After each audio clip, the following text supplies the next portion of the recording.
There is a phrase that I think is pretty much the operating system for our entire culture. It's it's the water we swim in. Oh, You yeah. hear it in movies, you hear it in pop songs, you see it on, Instagram captions.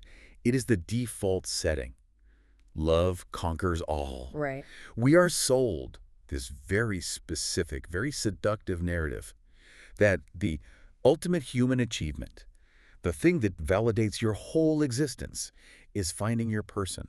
It's the grand prize, the Yeah. end goal. Exactly. Yeah. And the promise attached to that prize is really specific. The promise is if you have enough love, everything else, your career, your money, your stability, your mental health, Yeah. it'll just sort of magically fall into place. Uh-huh. The power couple dream. We love the idea of the power couple, right? Us against the world mentality. Building the empire together, brick by brick, hand in hand, struggling together in a studio apartment until you make it big. It is a beautiful narrative. I mean, it is incredibly romantic. It sells a lot of movie tickets. I hear a but.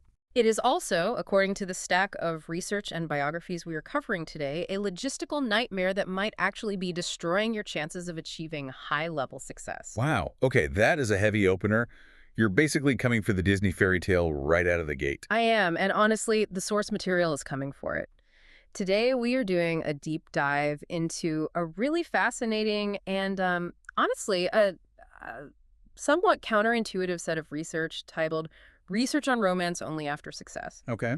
And the thesis here is blunt. It doesn't pull any punches. It basically argues that romance is expensive. And I don't mean expensive in terms of, paying for a nice dinner at a steakhouse or buying roses on Valentine's Day. Right. We're talking about a different kind of currency here. Exactly. We are talking about expense in terms of cognitive load, emotional bandwidth, time, and focus. The core argument suggests that if you look at history's highest performers, the people who actually built the empires we admire, the people who changed industries, they didn't try to build a career and a relationship at the same time. So they didn't do both at once. No. They treated success as a prerequisite for serious romance. They viewed stability as the entrance fee for love. Which flies in the face of the struggle-love narrative. Hmm. She was with me when I was sleeping on a mattress on the floor. We romanticize that struggle. But you're saying the data points the other way. Precisely. And I want to be really clear before we jump in, because this can sound cold, and I can almost see you looking at me like I'm a robot here. A little bit, yeah. This isn't a manifesto about being unfeeling. It isn't saying don't love. It's saying that real success, the kind that requires outlier effort, might require postponing serious commitment. It's about infrastructure. Infrastructure. That's an interesting word for it. The central argument we're looking at is that high performers treat relationships not as fairy tales, but as high-stakes mergers. And you simply do not sign a merger deal until your own company is stable. That analogy, high-stakes merger, it takes the emotion out of it just enough to see the mechanics, which I think is the goal here. That's the framework. So to prove this point, the source material walks us through 4 distinct historical models. We have Andrew Carnegie, the steel tycoon. Right. We have media mogul Barry Diller and fashion icon Diane von Furstenberg. We have Sheryl Sandberg and Dave Goldberg from the tech world. And finally, Michael Bloomberg and Diana Taylor. It's a diverse group, different eras, different industries, but they all share this success-first methodology. They prioritize what the source calls the build phase of their lives above the partnership phase. The build phase. I like that. So let's unpack this. I want to start with the first case study because it really sets the historical precedent. We're going back to the late 19th century with Andrew Carnegie. Now, when most people think of Carnegie, they think of an old man with a white Santa Claus beard giving away money to libraries. Philanthropist phase, yes. That's the Disney version we learn in history class. But before that, he was a ruthless industrialist, a builder. And the source highlights a specific date, April 22, 1887. New York City, Andrew Carnegie gets married. But here is the kicker. He is 51 years old. His bride, Louise Whitfield, is 30.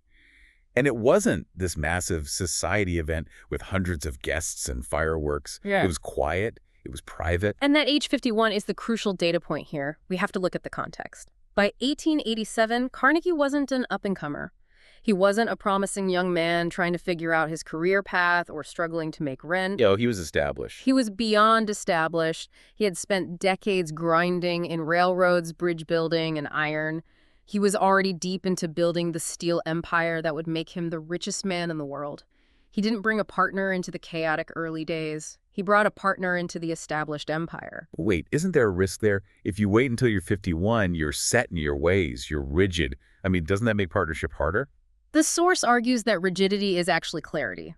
By 51, he knew exactly who he was. His mission was clear. But there is also a personal detail in the biography that I found really interesting and maybe a little psychologically complex. The source mentions the mother factor. Carnegie's mother, Margaret, was a massive, massive figure in his life. She passed away in 1886. The year before he got married. He married Louise literally the next year. Wow, that feels complicated. Like, was he just waiting for permission? Or was he a mama's boy, as some biographers say? It's a detail that a lot of people struggle to interpret emotionally. Was he suppressed? But if we look at it through the lens of resource management, which is what this research asks us to do, it's very clear. How so? Caregiving is a resource drain. Emotional deference to a parent is a resource drain. Building a business is a massive resource drain. And, maintaining a marriage is a resource drain. Carnegie seemed to understand, maybe intuitively, that he couldn't do all of them simultaneously at a high level. So it wasn't just emotional inability, it was a calculation of energy. He treated his life as having two distinct phases. Phase 1 was responsibility, focus, and capital accumulation. Right. Phase 2 was partnership. Exactly. He cleared the deck of one major obligation, caregiving for his mother, and building the initial capital before taking on the next. And notice what happens. He waits until he is 51. He marries Louise. And then, does he slow down? Does he retire to a country house? You'd think he would. No. The source points out that soon after the marriage, in 1901, he sold Carnegie Steel to create U.S. Steel. It was one of the largest financial transactions in history. So the marriage didn't blunt his ambition. That's the fear, isn't it? That getting married, settling down, it makes you soft. It makes you complacent. Not at all.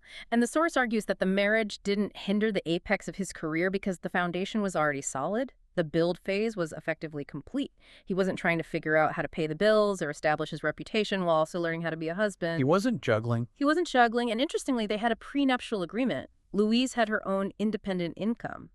Which sounds unromantic to some signing a contract before you say, I do. Yeah. But I'm guessing the source frames it as clarity. It is absolute clarity. It shows that Carnegie valued a relationship built on a clear structure, not financial dependence or, ambiguity. He wanted the terms of the merger to be clear. There was no, what if this doesn't work out? Anxiety clouding the day-to-day because the infrastructure handled the risk. This brings us to the core principle of this section, which I think is going to resonate or maybe trigger a lot of people listening. I think so. The source calls it the invisible tax of romance. The argument is that early romance levies a tax on your build phase, and they break this down into 4 specific taxes. I want to go through these in detail because this is where the rubber meets the road. Let's do it. Because these taxes are often hidden. We tend to think of the cost of a relationship as just money paying for dinner, buying gifts, the literal cash leaving your wallet. But the source argues that for a high performer, money is actually the cheapest resource. The other taxes are much more expensive. Okay, let's start with the first one, the time tax. And I assume this means more than just, Friday night is date night. Right. This isn't just about the hours you spend physically with the person. It's about availability, constant availability. If you are in a serious relationship, especially early on, there is an expectation of responsiveness. You can't just disappear for 3 days to code or write or strategize without a detailed explanation. You can't enter a flow state for 14 hours and ignore your phone. Exactly. Deep work requires uninterrupted blocks of time. But a relationship demands a certain cadence of communication, texts, calls, check-ins. That interruption cost is massive for cognitive performance. Every time you switch context from solving the problem to replying to the text about what's for dinner, you lose momentum. That is the time tax. That makes so much sense. Yeah. Okay, then there's the emotion tax. This one is the killer. This is the one that really gets people. This is about processing feelings, reassurance, and recovering from conflict. So even just a small fight. Let's say you have a fight with your partner in the morning about something trivial, whose turn it is to walk the dog, or a tone of voice used at breakfast. Or, you forgot to take out the recycling. Again. Right. Small stuff. But you leave the house unresolved. How productive are you really going to be at work that day? You're not. You're totally distracted. Your brain is looping on the argument. You're rehearsing what you should have said, what you're going to say later. Exactly. It drains your cognitive battery. You're burning glucose processing the conflict instead of solving the business problem. And even if things are good, there is an emotion tax. New love requires high emotional investment, the excitement, the planning, the constant reassurance. All of that takes energy away from the build. Okay, the third one is the finance tax. We touched on this. Dates, trips, lifestyle inflation. But is there more to it than just spending cash? Well, there is the opportunity cost of that cash. In the build phase, every single dollar should ideally be reinvested into the business or into skill acquisition. That's your seed corn. So every nice dinner is a book you didn't buy or an online course you didn't take. Or just runway. If you are spending, say, $500 a week on dating dinners, concerts, weekends away, that is $2,000 a month that isn't going into your savings. It shortens the amount of time you have to succeed before you have to go get a real job. That brings us to the fourth tax, and honestly, the one I found most profound. Identity tax. Break this down for us, because this feels a little more abstract. This is the energy you spend explaining yourself. When you are in the build phase, you often look irrational to the outside world. Wow. You're working too much, you are obsessed, you are maybe not making any money yet. You look a little crazy, a little unstable. You look unstable. Now, if you are single, you don't have to explain that to anyone. You just do the work. But if you have a partner, specifically a partner who is not in that same headspace, you encounter the identity tax.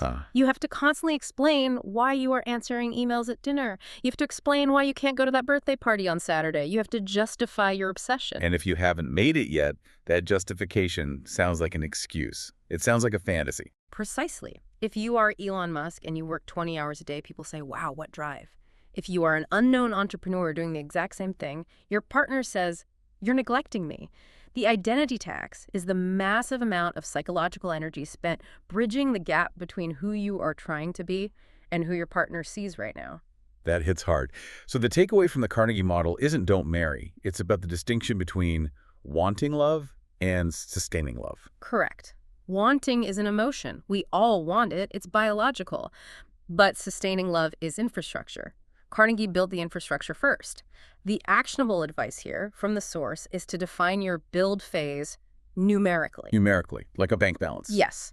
Set an income target, a savings goal, or a career milestone. Say to yourself, until I hit $6 in savings or until I launch this product, I am in the build phase. And during that phase, you use what the source calls exclusive focus blocks. Exclusive focus blocks. Periods of time, could be months, could be years, where romance literally cannot enter. You opt out of the market to save on those taxes. You delete the dating apps. You say no to setups. You protect your focus. It's harsh, but it's practical. It's essentially saying protect the asset, which is your focus, until it matures. Okay, let's move to the second model. This one feels a bit more modern, a bit more glamorous, but equally strategic. We're talking about Barry Diller and Diane von Furstenberg. A fascinating case. You have Diller, the media mogul who ran Paramount and Fox, and von Furstenberg, the fashion icon who created the wrap dress. They met in New York in 1974. This is the Studio 54 era. It's chaotic, it's glamorous, there's a lot going on. And looking at their timeline, it's a total mess. They met in 74, separated in 81, reunited in 91, and didn't actually get married until 2001. That's almost 30 years of what flux on again, off again. And that timeline isn't a failure. The source argues it's the strategy. The source calls this the sequence of wholeness. The sequence of wholeness. When they met in the 70s, they were both in what we'd call the prototype phase. They were building their identities. DVF was building her brand. Diller was climbing the executive ladder at Paramount. They let the relationship have seasons. They accepted distance. They accepted a separation where individual ambition took precedence over the couple. Wait, explain prototype phase. I like that term. Think of a product. You don't release a product to the mass market while you're still coding the basic features. You test, you iterate, you break things. In your 20s and early 30s, you are the prototype. You don't really know who you are yet. You don't know what you're capable of. If you log yourself into a permanent merger during the prototype phase, you might lock yourself into a version of yourself that is too small. The source uses a merger analogy here, which I found really helpful to visualize this. It says they didn't sign the merger paperwork, meaning marriage, during the prototype phase. They waited until the product themselves was proven. Think about how most people approach this. The default habit is, I feel empty or incomplete, so I will find a partner, and once I'm loved, I'll be whole. The Jerry Maguire philosophy, you complete me. Exactly, it's that. The source argues that for high achievers, ambition needs protection, not completion. If you try to lock in a partner while you are still becoming, you run into what it calls a leverage problem. A leverage problem. That sounds like a negotiation term. It is. Life is a negotiation. If you are unstable or insecure in your career, you might accept terms in a relationship you shouldn't. You might shrink your goals to keep the peace. Or you might attach yourself to someone for the wrong reasons, because they make you feel safe or because they pay the rent, not because they're a true peer. So you're making a long-term commitment based on a short-term deficit. I'm broke and lonely, so I'll move in with this person. Exactly. And 10 years later, you aren't broke anymore, but you're stuck in a dynamic that was built on you being broke. If you commit too early, you end up negotiating your future with someone who doesn't understand who you are going to become. So what did Diller and DVF do differently? They waited until they were both titans in their own right. When they married in 2001, they were two whole independent empires merging. They didn't need each other for money. They didn't need each other for status. They didn't need each other for identity. That's a very different dynamic. It's want versus need. It's all want. And the source emphasizes that this allowed them to have independence clauses in their relationship. This is a tactic where you establish non-negotiables, protected work time, protected health routines. You don't ask for permission for your ambition because your partner respects the empire you've already built. I like that. It's about not looking for a better half, but looking for another whole. But I can hear a listener asking, what if I want support while I build? Isn't it lonely to build alone? Do I have to be a monk until I sell my company? That is the perfect segue to our third example, because not everyone wants to wait until they are 50 to have a partner, and the source acknowledges that. This next example is probably the most famous modern example of a supportive partnership: Sheryl Sandberg and Dave Goldberg. Right. This is the lean-in model. They met in Los Angeles in 1996. Dave Goldberg was interested immediately. Sheryl Sandberg, not so much. Or rather, she wasn't ready. And the source notes that timing is a gatekeeper. In 1996, they were both grinding. They were in that prove-yourself phase of startups and long hours. Sandberg didn't rush into it. They didn't marry until 2004. By then, Sandberg was at Google, a huge success, and Goldberg was established as well. So even in the supportive model, there was a delay. There was a build phase first. Yes, Yeah. there was still a build phase.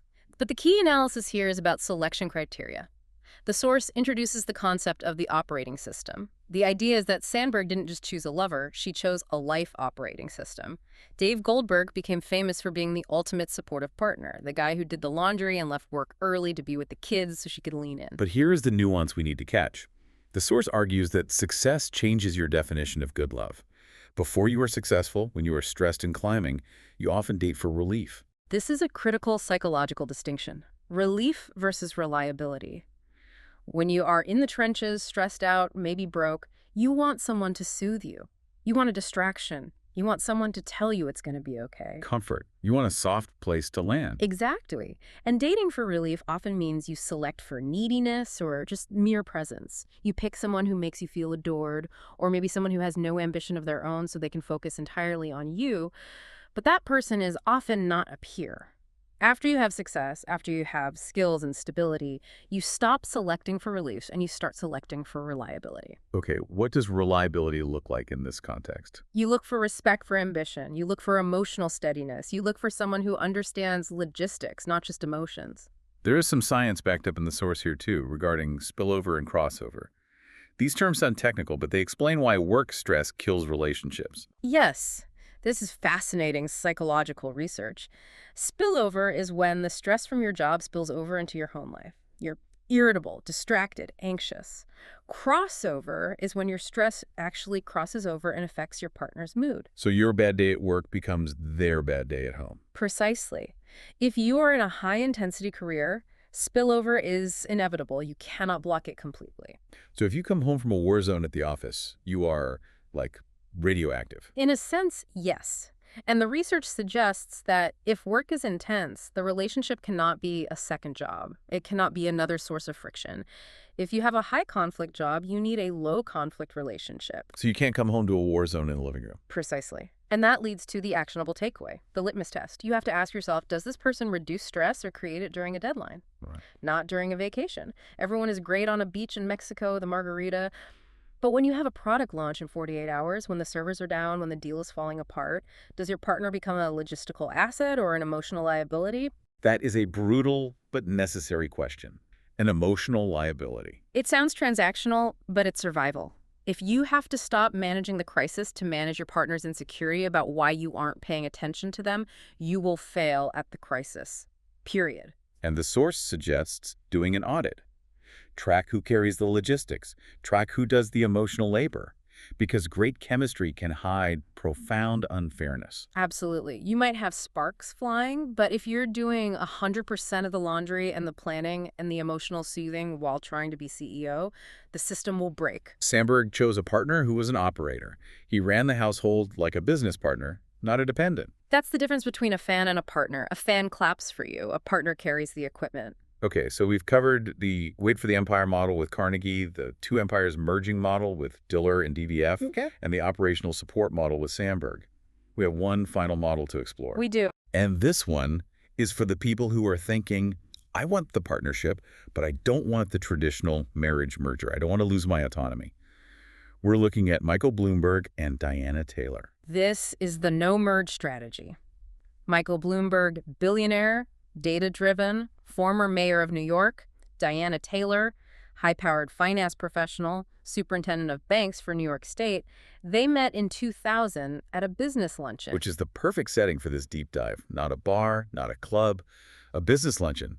It signals work first immediately. It sets the context. And what's unique about them is that they built a very long-term committed partnership without the standard merger.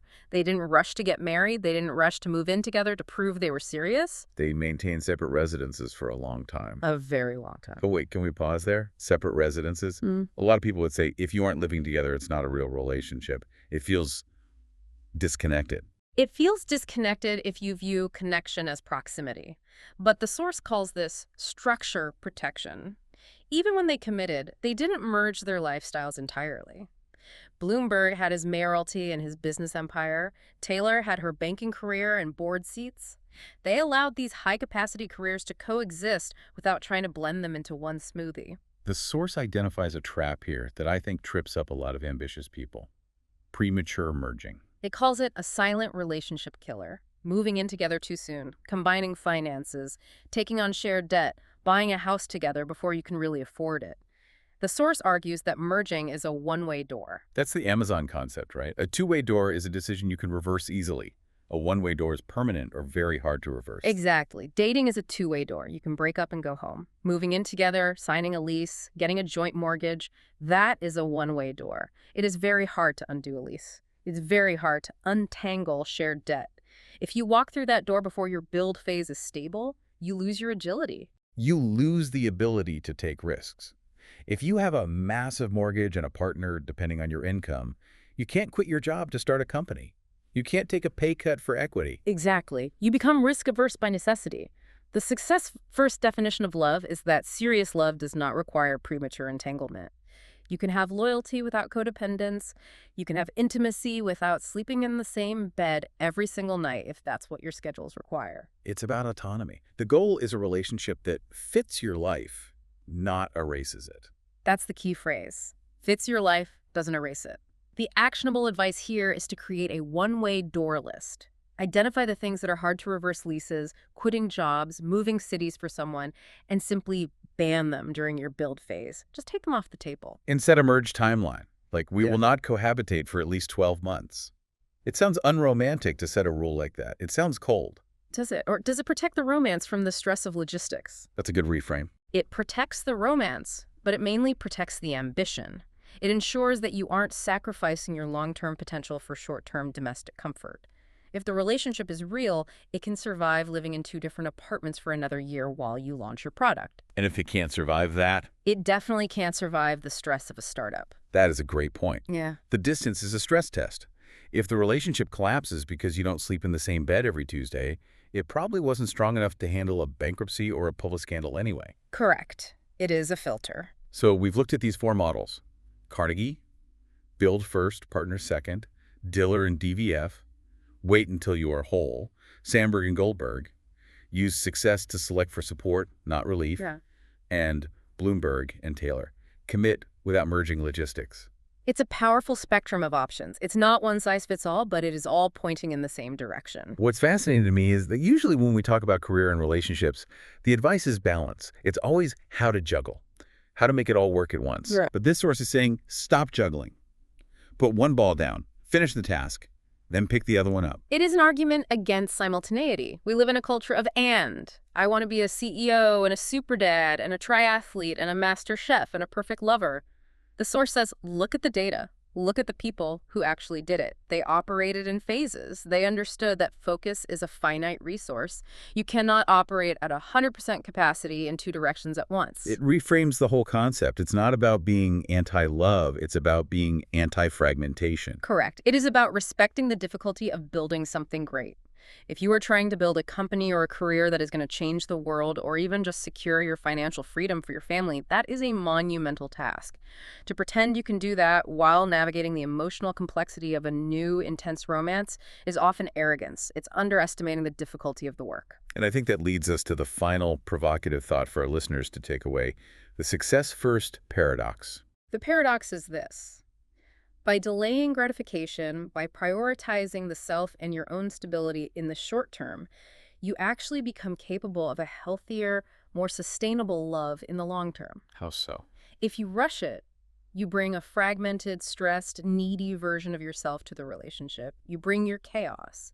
But if you wait, if you build the foundation first, you bring a whole, stable, generous version of yourself. You can give from a place of surplus, not deficit. I love that. So the question isn't, do you want love? The question is, are you trying to hire a partner for a job you aren't qualified to offer yet? That is the question. If you invite someone into your life before the house is built, don't be surprised when they complain about the rain. You have to build the roof first. Build the roof first. That is a fantastic place to leave it. We hope this deep dive gave you permission to look at your calendar, your bank account, and your heart a little differently.